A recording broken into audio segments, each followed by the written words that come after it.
Glória a Deus. Boa noite, amados.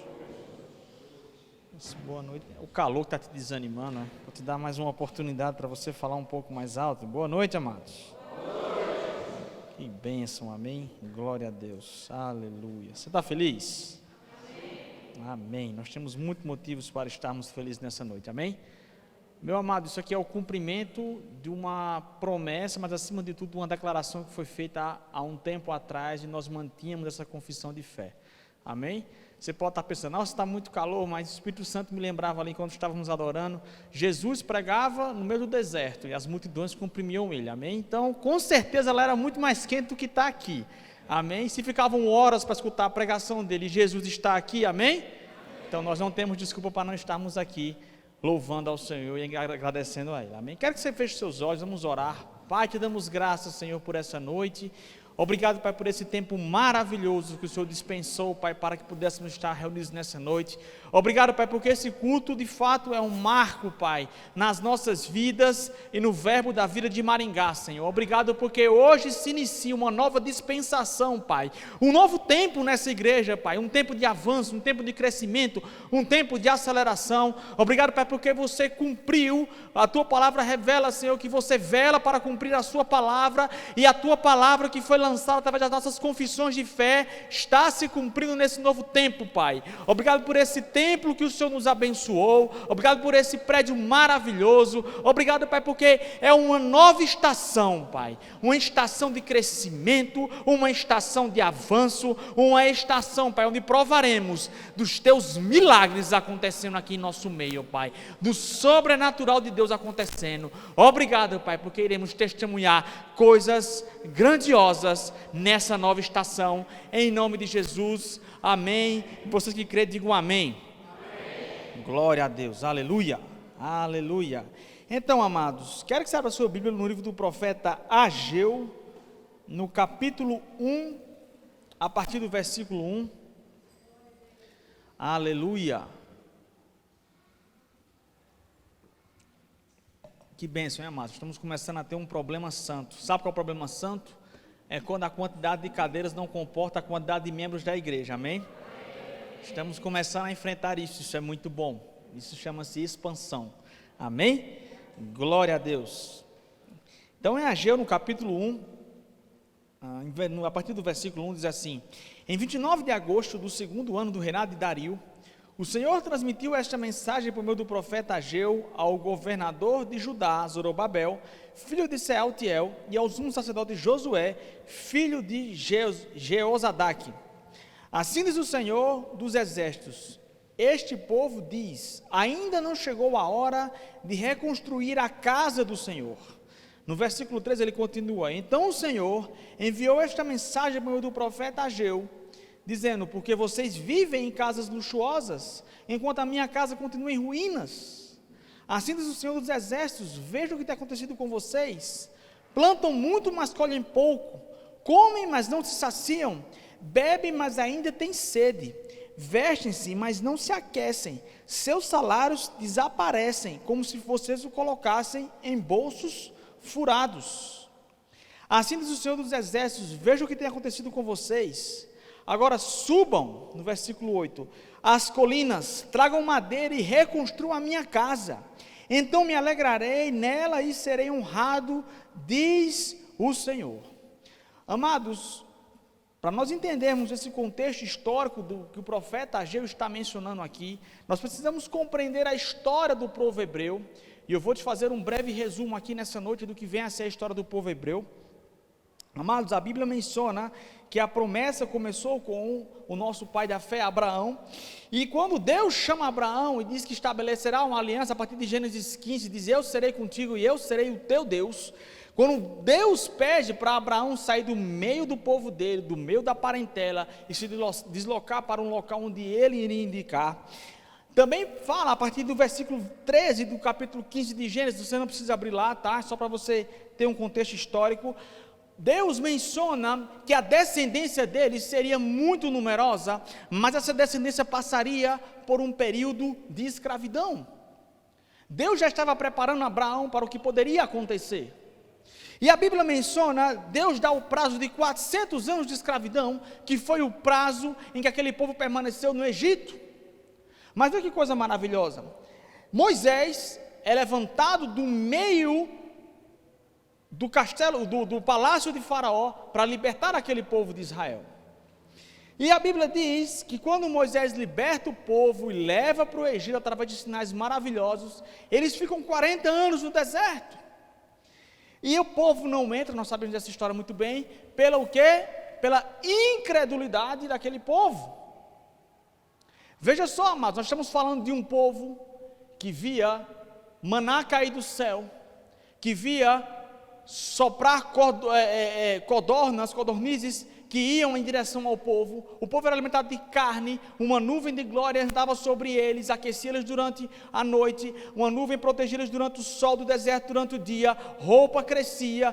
Quantos milagres aconteciam, mas o povo tinha um coração duro. Por conta de quê? Da incredulidade. E aquele povo pereceu e não conseguiu ver o que Deus tinha para fazer. Poucos os que entraram na terra prometida. Um deles foi Josué.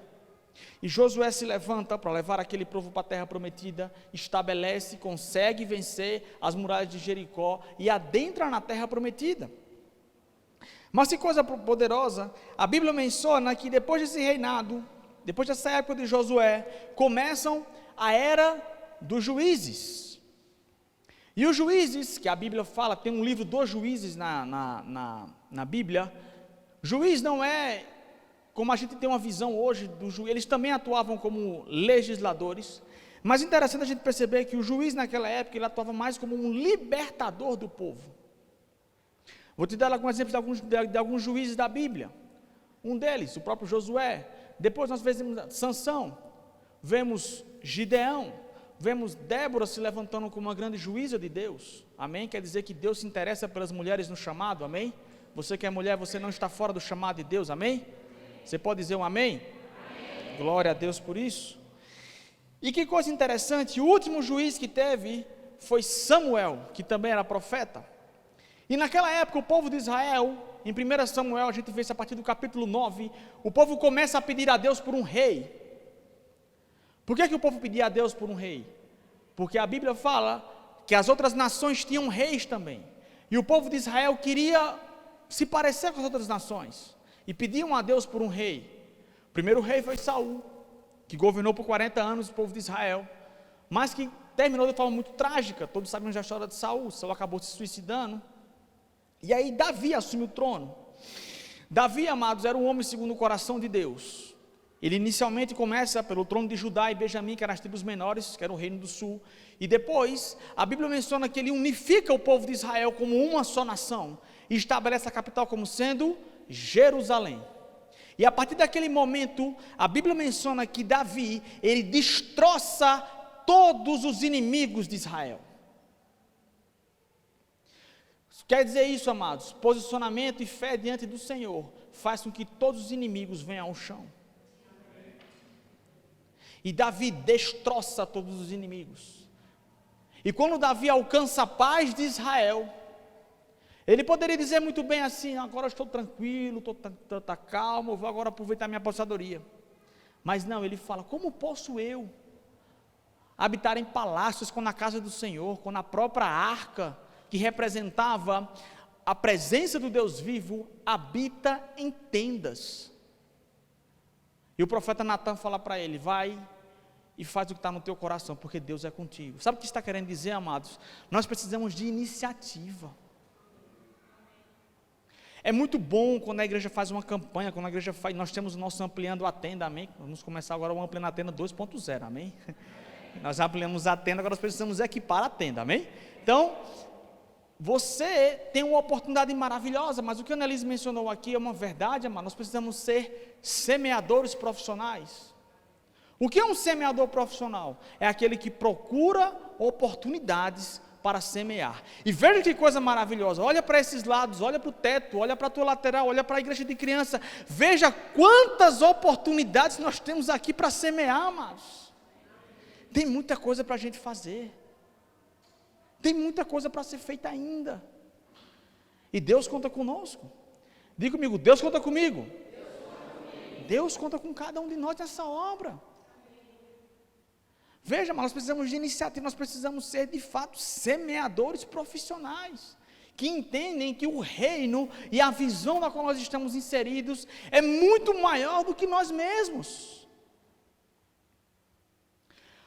Estou te falando isso para você entender o contexto histórico em que Ageu escreveu isso. Depois de Davi, quem que sucede ele? Salomão. E Salomão reina num período de paz, em que ele precisava só fazer de fato a infraestrutura do reino, porque já estava tudo preparado. Sabe, amados, nada começa do acaso, nem nada surge do nada. Se estamos aqui hoje, é porque houve uma preparação. Glória a Deus que a irmã Bili está aqui, que começou a obra na casa dela, e hoje está podendo contemplar o avançar da obra de Deus. Deus começa com coisas pequenas, para fazer coisas grandiosas. Ninguém começa nada sozinho. E aí depois a igreja se muda para outra estrutura, depois vai para aquele prédio que a gente estava no Jardim das Três Lagoas, lá na Avenida das Torres. E amados, passamos um tempo ali, foi um tempo poderoso, mas Deus quer algo maior. Deus precisa de algo maior, porque o plano de Deus para essa cidade, para essa igreja, é um plano grande e poderoso. Pessoas precisam ser alcançadas nessa cidade por meio dessa palavra. Você está comigo aqui? Amém. Não deixa o calor atrapalhar não, amém? Aleluia. E a Bíblia fala que Salomão reina durante 40 anos, e quando ele termina o reinado dele, ele passa o trono dele para o seu filho. Mas antes disso, quando Salomão assume o reinado, ainda era uma criança, ainda era um adolescente, ainda era um jovem, e Salomão, tomado de medo, o Senhor aparece a ele diante de um sonho. Vê que coisa maravilhosa, amado. Imagina o próprio Deus se apresentar a você diante de um sonho e dizer: ei, pede o que você quiser, pede aí o que você quer.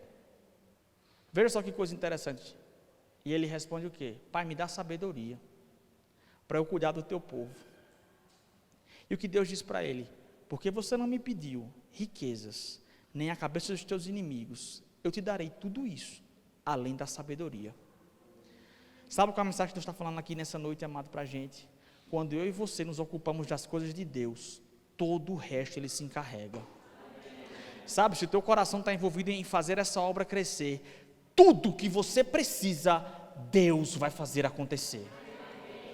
Se o teu coração está envolvido no crescimento dessa obra, porque você entende que essa obra é um projeto de Deus para essa cidade de Maringá, quando nós entendemos isso e estamos colocando o nosso coração nessa obra, amados, tudo o que você fizer tem que dar certo, tudo o que você fizer tem que prosperar, tudo o que você fizer, Deus vai colocar a mão e vai abençoar. Por quê? Porque Salomão queria cuidar do povo. E o que nós queremos aqui? Queremos cuidar de pessoas. O propósito dessa igreja, o propósito do nosso ministério, a visão que nós temos é de crescimento para ajudar pessoas. Nós temos o nosso apóstolo Guto, que é o presidente do ministério, o que ele mais fala: nós não temos um grande ministério para ter pessoas, nós temos um grande ministério para ajudar grandes pessoas. O ministério não quer usar pessoas, nós queremos usar o ministério para alcançar pessoas. Nós precisamos compreender essa visão que nós estamos alicerçados. Diga: eu faço parte de uma grande visão. Glória a Deus. E um dos detalhes, quando Salomão fala com o próprio Deus, e que Deus fala para ele: olha, porque você não me pediu isso, eu vou te conceder tudo o que você precisa, e muito mais. E aí a Bíblia fala que Salomão era um homem riquíssimo, não há ninguém que vá superar a riqueza do próprio Salomão, porque Deus cumpriu a promessa dele. E aí uma das coisas que Salomão faz é cumprir o que Davi havia iniciado, a construção do templo. Quando o templo é erguido em homenagem a Deus, a Bíblia menciona que a Shekinah, a nuvem da glória de Deus, repousava sobre aquele local, e as pessoas não conseguiam ficar de pé naquele templo. Daí o tempo passa, e Roboão, que é o filho de Salomão, assume, e Roboão, de uma forma totalmente irresponsável, não se atenta a seguir os ensinamentos do pai em colocar Deus em primeiro lugar. O que acontece? Há uma divisão. Quando ocorre essa divisão, o povo de Israel é tomado cativo, porque todos os outros reinados não seguem as recomendações daquilo que Deus queria para aquele povo. E aí vem o reino da Babilônia. E ocorre o que o pessoal chama da primeira diáspora dos hebreus. Eles se espalham por todo o continente, eles fogem. As 12 tribos de Israel se dividem, não resolvem seguir o reinado de Roboão, e elas, cada um começa a atuar de forma separada. E a Bíblia fala que um reino subdividido, ele não pode subsistir. Ou seja, nós precisamos de união. Você está aqui comigo? Eu vou chegar no ponto principal da mensagem agora, que você entenda o que estamos falando aqui. Quando nós vemos que o reino de Israel se divide e ele é pego pelo reino da Babilônia, nós conhecemos que todo aquele templo, ele é destruído, ele é saqueado. Nabucodonosor, que era o general de guerra, que depois se torna o rei da Babilônia, ele toma e destrói aquele templo. Ele pega os da melhor linhagem, como era Daniel, como era Sadraque, Mesaque e Abednego, pegam eles e levam para o palácio para se adquirir dos conhecimentos que eles tinham. Mas todo o resto do povo foi feito cativo. E o povo fica desesperado.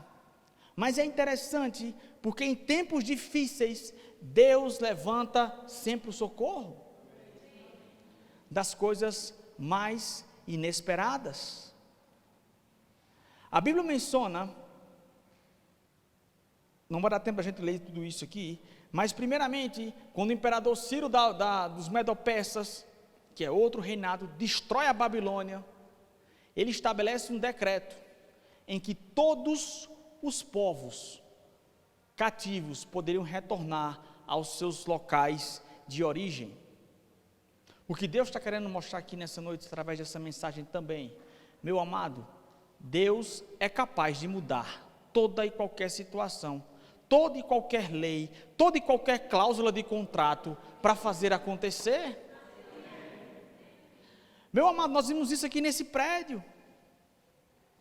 Vimos o prédio, vimos a terra, espiamos a terra.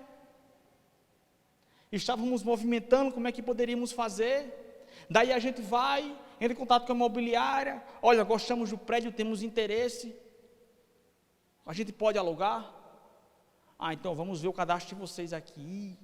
Não foi aprovado. Por que não foi aprovado? Não, porque vocês não têm os requisitos necessários. Deixa Deus trabalhar, amado. Daí a pouco a gente deixou na mão do Senhor, e a própria imobiliária liga e fala: olha, a gente conversou com a dona e vai mudar tudo agora. Não precisa de fiador, não precisa de seguro pago, não precisa de nada. A palavra de vocês já é suficiente para assinar um contrato. Deus muda qualquer situação. Da mesma forma que no império dos Medo-Persas lá, levanta um ímpio para abençoar aquele povo de Israel, Deus vai levantar pessoas ímpias para abençoar essa obra.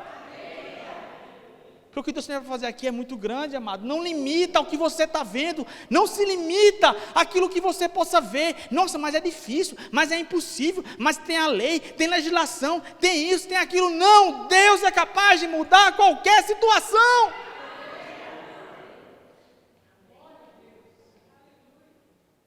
Nós vivemos pela fé, nós declaramos a fé opera, fé funciona.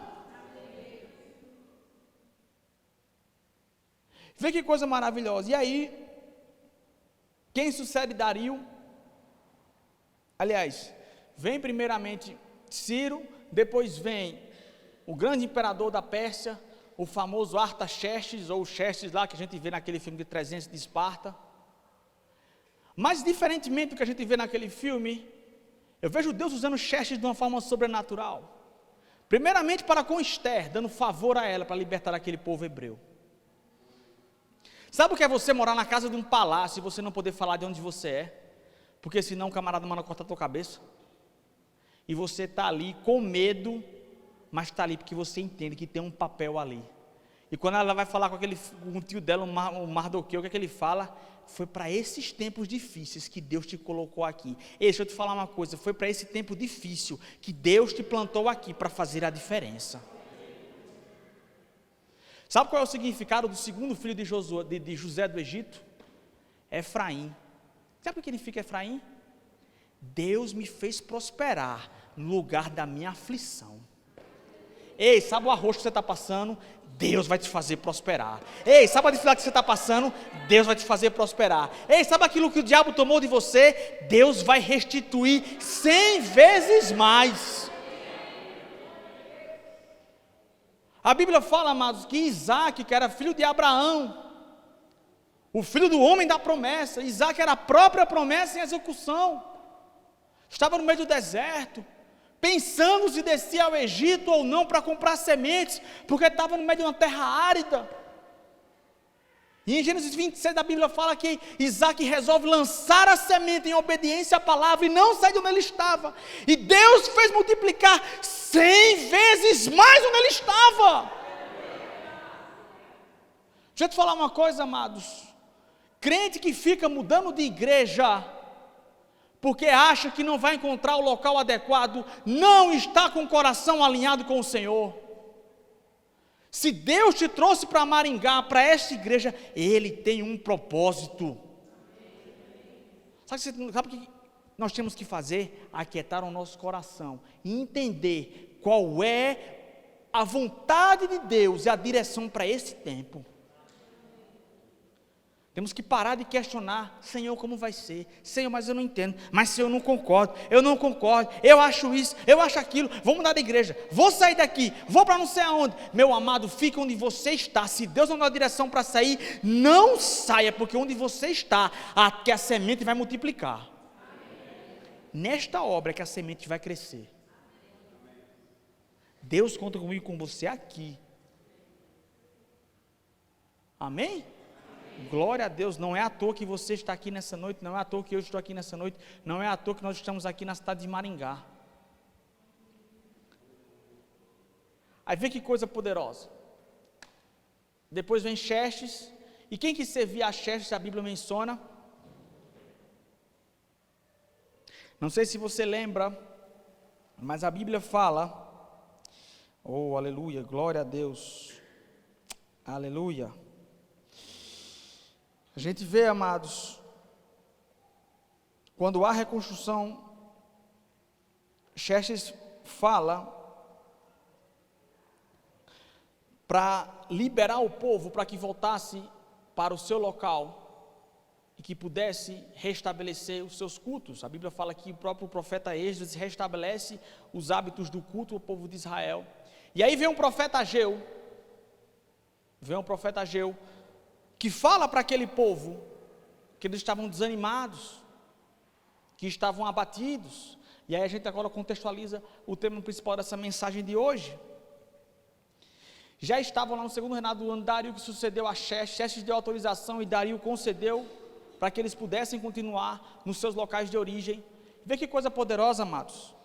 Nós vemos aqui Deus usando mais uma vez um ímpio para fazer as bênçãos dele. Mas agora não era a limitação jurídica que estava impedindo aquele povo de avançar.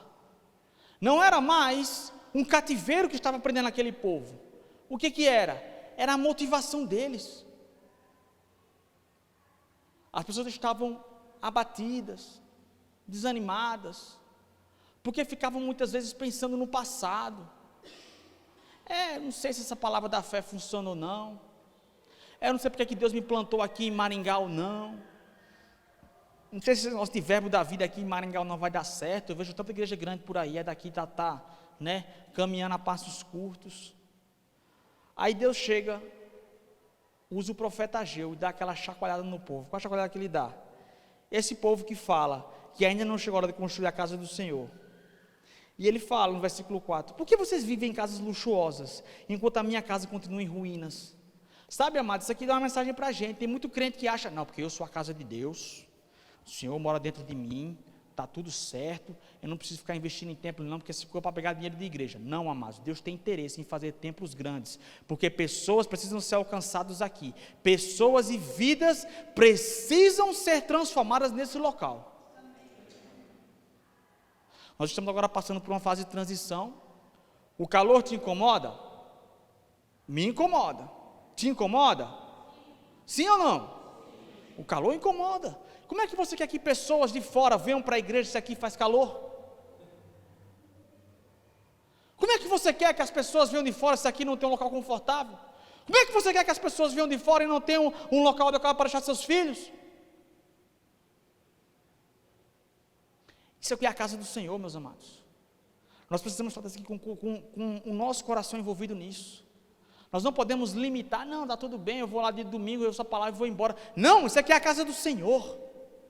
Isso aqui é o templo em que Ele ergueu para que pudéssemos estar adorando a Ele, em que o nome dEle fosse invocado, em que houvesse uma dispensação de uma unção específica na coletividade, em que coisas seriam destravadas na minha e na sua vida por meio da unidade, da unção da coletividade. O próprio escritor aos Hebreus fala, não deixem de congregar como é costume de muitos. Ou seja, nós temos que congregar. E se é para congregar, meu amado, eu não sei você, mas eu quero congregar num local adequado, num local satisfatório, num local que tenha conforto, porque eu creio em um Deus de excelência. Aí Deus está chamando o povo à responsabilidade. O que Ele está falando aqui? Olha, vocês ficam falando que não é hora de... Igual o diabo pode falar na sua cabeça, mas para que mudou de templo? Para que mudou de igreja? Lá pelo menos tinha ar-condicionado, e aqui que nem tem. Você acha que o diabo não vai falar isso na sua cabeça, não? Eu não sei para que se mudou, se o aluguel lá era mais barato e aqui é mais caro, para que foi se mudar? Para que foi comprar cadeira se no outro prédio tinha cadeira? Ei, deixa eu te falar, Deus tem algo muito maior. Deus tem algo muito melhor. Aí ficamos, não é a hora de mudar de prédio, não é a hora de construir uma nova casa, não, vamos ficar aqui que aqui está bom. E deixa eu falar para você nessa noite, para mim e para você nessa noite, ei, não está bom, eu quero mais, vocês podem mais, eu preciso que vocês façam mais. Porque vamos experimentar um avanço sobrenatural, nunca antes visto. Nunca antes visto. E aí ele começa a falar. Agora, veja se em algum momento da sua vida, não precisa levantar a mão nem fazer sinal não, amém, amado? Isso aqui é uma reflexão pessoal. Se isso não é o retrato da vida de muitos crentes. No versículo 5, assim diz o Senhor, veja o que acontece com vocês. No versículo 6, plantam muito, mas colhem pouco. Comem, mas não se saciam. Bebem, mas ainda têm sede. Vestem-se, mas não se aquecem. Seus salários desaparecem, como se vocês os colocassem em bolsos furados. Estou lendo na NVT, amém? Então, meu amado, você nunca parou para dizer assim, o que está acontecendo comigo? Eu trabalho, pago minhas contas, faço tudo certo, e parece que no final do mês não sobra nada. Aí deixa eu falar para mim e para você nessa noite, ei, e quanto você tem investido na obra do reino? Quanto você tem investido na obra do Senhor? Meu amado, não é errado nós queremos morar em boas casas, é bíblico isso e é direito seu.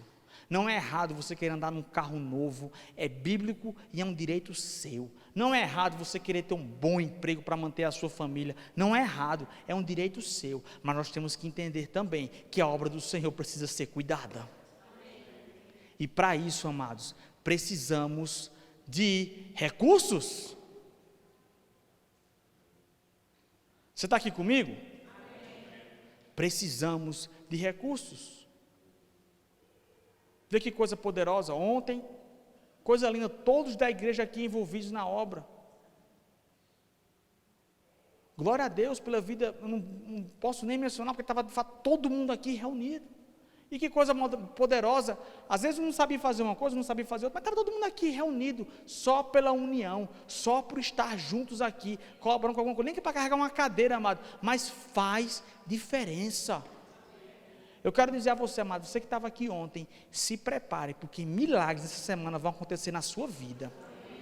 Deus vai te surpreender essa semana. Pega essa palavra para você, amado. Deus vai te surpreender essa semana. Deus vai te fazer um chacoalhar na sua vida financeira que você nunca viu antes. Portas financeiras sendo abertas. A Bíblia fala de comportas no céu sendo liberadas. Restituição na vida de vocês em nome de Jesus, na vida de cada um que está aqui. Porque se entregaram à obra. Mas Deus está falando, eu quero mais. Eu quero mais. Sabe por quê, amado? Porque Deus sabe que nós podemos fazer mais. Diga comigo, eu posso fazer mais. Glória a Deus, nós podemos fazer mais, amados. E aí ele fala, agora subam no versículo 8, as colinas, tragam madeira e reconstruam a minha casa. Então me alegrarei nela e serei honrado. Diz o Senhor, versículo 9, vocês esperavam colheitas fartas, mas elas foram escassas. E quando trouxeram pouco para casa, eu fiz desaparecer com o sopro. Por quê? Porque minha casa continua em ruínas, diz o Senhor dos Exércitos, enquanto vocês estão ocupados construindo suas casas. Versículo 10, é por causa de vocês que os céus retêm o orvalho e a terra não produz colheitas. Meu amado, deixa eu lhe falar uma coisa, não sei se você sabe, mas quem é muquirana vai continuar no final do mês faltando dinheiro. Sabe por quê? Porque a Bíblia menciona que a prosperidade exige a generosidade. Deixa eu te falar uma coisa, amado, o dinheiro não pode ser o meu nem o teu dono, mas o dinheiro não é maldição. O dinheiro é uma ferramenta. Eu sou o Senhor dele, está debaixo dos meus pés, mas o dinheiro é necessário para fazer as coisas acontecerem. Ou você acha que eu chegar lá na loja de construção e dizer, olha, me dá aí um material para eu cobrir o teto da igreja aí, porque, sei lá, porque eu sou bonito. O cara vai pagar? Não vai, amado. Não, porque Deus falou. Amado, Deus falou, amém, glória a Deus, mas nós precisamos nos envolver nisso. E é interessante porque nós estamos falando do Deus Todo-Poderoso aqui, que está falando de um profeta, dizendo a ele, vocês precisam fazer alguma coisa. Nós precisamos fazer alguma coisa. Nós precisamos nos envolver mais, precisamos trabalhar mais, precisamos ofertar mais, precisamos fazer com que essa obra cresça e avance. Deus conta conosco. Diga comigo, Deus conta comigo. Deus conta comigo. Aleluia. Deus conta comigo e com você. Agora vê que coisa poderosa. No versículo 2 agora do profeta Ageu, diz assim, a partir do versículo 1. Então em 17 de outubro desse mesmo ano, estamos próximos, hein? 17 de outubro, pegar a palavra profética aí, irmão. Aleluia. O Senhor transmitiu outra mensagem por meio do profeta Ageu. Diga ao governador de Judá, Zorobabel, filho de Sealtiel, e o sumo sacerdote Josué, filho de Jeozadaque, e ao remanescente do povo. Algum de vocês se lembra deste templo em sua antiga glória? Como ele lhes parece agora em comparação com o anterior? Deve parecer insignificante. Vê que coisa poderosa. Deus está falando ao povo, olha, vocês podem até comparar como era antes, porque o povo comparava. Imagina só vocês, um templo erigido a ouro puro, tudo do melhor que tinha, e agora você fazer um templo de madeira. Na cabeça dos anciãos, eles pensavam, eles choravam e diziam assim, nossa, bom era o templo que era antes, que era aquele templo de ouro lá de Salomão. Amados, agindo igual o povo de Israel no deserto, o que é que o povo falava? Era melhor ficar no Egito mesmo, pelo menos tinha cebola para comer lá, com peixe. Veja a mentalidade do povo. Então, muitas vezes a gente está fazendo isso, nos dias atuais. Deus está falando para você nessa noite, para mim e para você, não se prenda ao seu passado. Ei, o seu passado não está aberto mais para edição, já acabou, passou. É hora de olhar adiante, é hora de olhar lá para frente, tem muita coisa para ser feita. Para de ficar olhando para trás, olha para frente. Eu vou usar o mesmo exemplo que o pastor Scott Webb usou na conferência agora. Meu amado, se você está guiando um carro numa rodovia, e você olhar muito para trás, o que acontece com você? Você bate, perde o controle, capota. Por quê? Porque você tem que olhar para frente. Tem que olhar para frente. Tem que olhar para frente. Para de ficar pensando no teu passado. Para de ficar pensando, bom era naquela época, bom era naquela cidade, bom era onde eu morava, bom era onde eu trabalhava. Não, bom é agora onde Deus te plantou. Bom é agora nesse templo, bom é agora nessa igreja, bom é agora nessa dispensação. O bom é agora, amado. O bom não é antes. O que foi já passou, glória a Deus. Se foi bom, maravilha, mas Deus vai fazer muito mais. Para de ficar focado no retrovisor.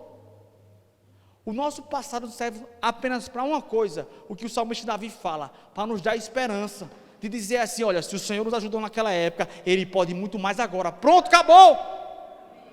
Agora o teu passado não deve ser o teu escravo, você não é museu. Quem vive de passado é museu, meu amado. Nós estamos numa nova época, numa nova dispensação, num novo tempo. E aí ele continua falando, no versículo 4 do capítulo 2, mas assim diz o Senhor, seja forte, Zorobabel, seja forte, sumo sacerdote Josué, filho de Jeozadak, sejam fortes, todos vocês que restam na terra, mãos à obra, diga comigo, mãos à obra, pois eu estou com vocês, diz o Senhor dos exércitos. Ei, você reconhece uma semelhança aqui com a situação atual? Se é Deus falando para nós, ei, Verbo da Vida Maringá, mãos à obra.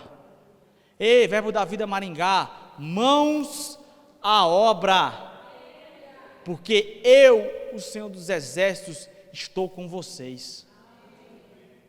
Aleluia, glória a Deus. No versículo diz assim, meu espírito habita em seu meio, como prometi a vocês, quando vocês saíram do Egito, portanto, não tenham medo. Aí eu te pergunto, amados, o Espírito de Deus habita em nosso meio, sim ou não? Sim. Vou repetir a pergunta para você responder com mais entonação, o Espírito do Senhor habita em nosso meio, sim ou não? Sim. Então nós não podemos ter medo. Vai fazer um projeto, é muito caro. Não, não é caro, porque o meu pai é o dono do ouro e da prata, ele vai prover, vai dar a provisão, vai fazer tudo com excelência, não vai ser nada no puxadinho, no arrumadinho, vai ser tudo com excelência, conforme manda o Senhor. Aleluia, glória a Deus.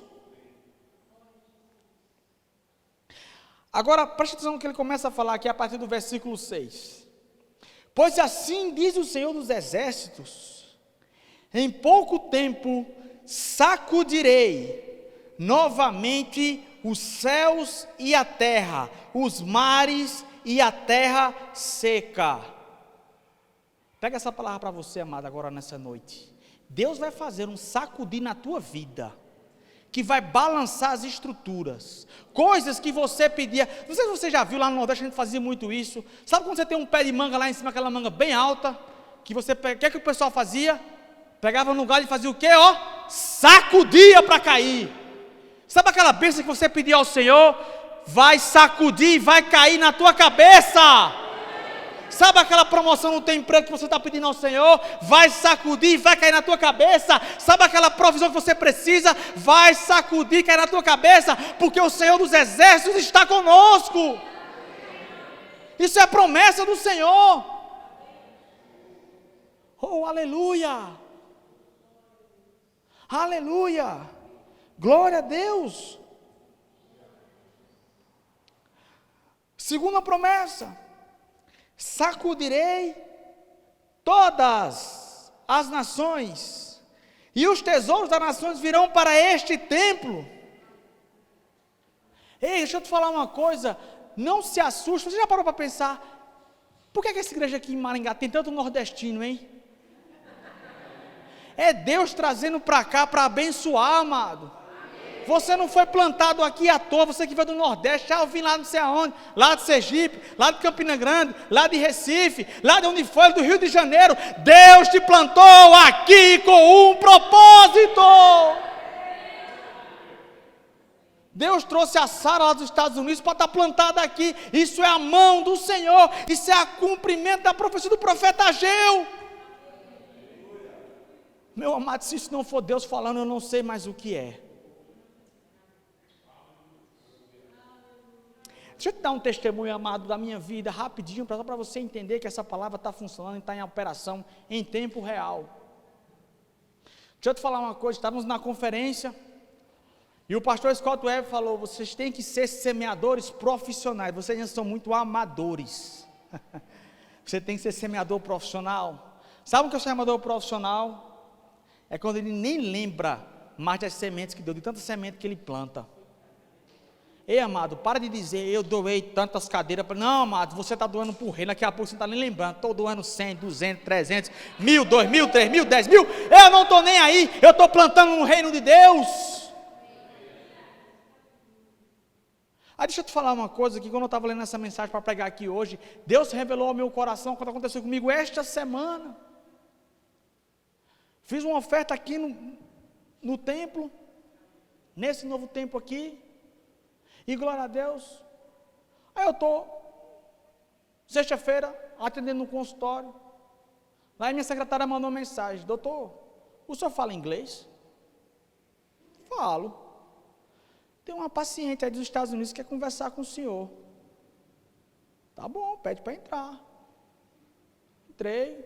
Ela mora aqui nos Estados Unidos, ela, o esposo americano, não fala nada em português. Conversei com o consulta, expliquei e tal. Quando terminou, ele falou, eu pensei em vir operar nos Estados Unidos, mas resolvi vir para Maringá. E quando cheguei aqui, me recomendaram o seu nome, e eu quero operar com você. Isso é Deus sacudindo as nações, trazendo as riquezas de todas as nações, para serem plantadas nesse local. Se você não sair com isso, meu amado, aleluia! É Deus deslocando as bênçãos do norte e sul, do leste ao oeste, Estados Unidos, Europa, Japão, para serem plantadas aqui. Vê que coisa poderosa, amados. E o Espírito Santo falou para mim, lembra da semente que você plantou? Não, já está esquecido. Está voltando, é a sementeira multiplicando. Ei, fé funciona, palavra da fé funciona, semeadura funciona, isso é uma lei. Quem planta, colhe muitas vezes mais. Aleluia. Essa é a segunda promessa. Tem mais, amiga, tem mais. Olha para quem está do seu lado, diga, tem mais. Tem mais promessa, amado, da parte do Senhor. Na parte B do versículo 7, ele diz assim, encherei este lugar de glória, diz o Senhor dos Exércitos. Ei, esse local aqui é um local cheio da glória de Deus. Você está pensando aqui que essa zona 7 vai ser, não vai ser mais não, meu amado, vai cair criminalidade, vai cair violência, vai prosperar, vai avançar, vai crescer, pessoas vão ser salvas, vão ser libertas, não é à toa que estamos aqui.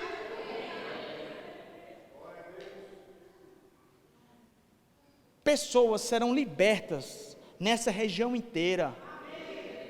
Casamentos que estavam destruídos serão restaurados. Pessoas condenadas pelo vício das drogas, da prostituição, do alcoolismo, da pornografia, serão libertas aqui neste local, pela glória do Senhor. Meu amado, não se assuste, você vai testemunhar. Pessoas que vão passar na porta dessa igreja e vão dizer, rapaz, eu estava me sentindo mal, estava pensando em me matar, mas passei nessa igreja aqui e senti uma paz tão grande. Ei, eu senti a paz do Senhor aqui, resolvi entrar e tive minha vida salva. Ei, amados, é um tempo de avanço, é um tempo onde a glória do Senhor será derramada de uma forma tão palpável, tão tangível, que até quem está lá fora, passando na calçada, vai ser liberto, amado, pela unção que está aqui neste local, pela glória do Senhor que está sendo derramada nesse novo tempo. Mas diga para o seu irmão que está do seu lado agora, diga, tem mais. Tem mais. Se só parasse aí estava bom, né? Mas Deus continua, porque o teu Deus não é o Deus de pouco. Diga assim, o meu Deus não é Deus de pouco, é Deus de abundância. Aleluia. Versículo 8, diz assim, a prata e o ouro me pertencem, diz o Senhor dos exércitos. Ei, o Senhor dos exércitos é o teu Pai. Está precisando de ouro e de prata? Pede ao teu Pai. Ei, chama, já é teu, porque tudo que é dele é meu. Tudo que é dele é meu. Ou você que tem filho em casa, seu filho está em casa lá, ele está com sede, vai tomar um copo d'água, você vai dizer, ei, cadê a autorização? Você tem que me pedir. Vai beber minha água sem autorização. Tu fala isso para o teu filho? Não, por quê? Porque tudo que é teu é dele. O que foi que o pai falou na parábola do filho pródigo, para aquele que chegou revoltado, o mais velho? Pai, eu estou aqui trabalhando no campo e o Senhor nunca me deu uma oferta para mim, uma festa para eu festejar com meus amigos, matar um novilho aqui. E para esse aí que saiu, o Senhor deu tudo. Ele parou e falou, você não está entendendo a visão da qual você está inserido. Meu filho, tudo que é meu é seu. Você não precisa passar pelo mundo lá fora, apanhar, para voltar correndo, para ser agraciado. Não, o pai está falando, ei, tudo que é meu é seu, me pede.